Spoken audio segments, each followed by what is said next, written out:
zaista nam je veliko zadovoljstvo što Evropska asocijacija mažoretkinja se odlučila da predloži grad Loznicu za domaćina ovog prvenstva kao podršku novom našem mažoret klubu iz Banje Koviljače.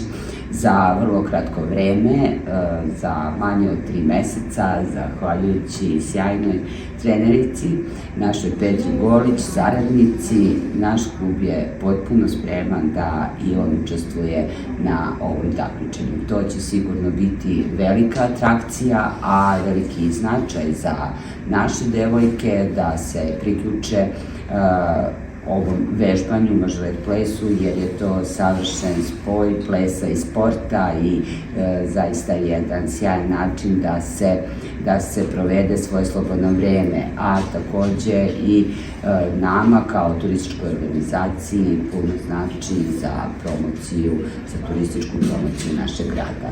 Znači da pozovemo sve gledaoce da dođu u nedelju 19.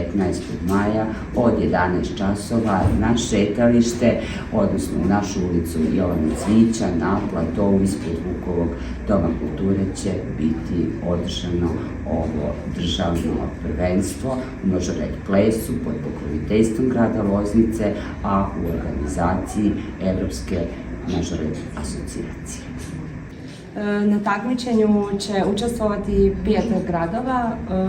Mi imamo više kategorija, juniori i kadeti, nastupaju devojčice i kao solo plesači, duo i trio. Sva deca su uložila mnogo truda, mislim da je Banja najviše jer oni baš kratko rade, ali smo svi spremni za takmičenje i bit će jako lepo.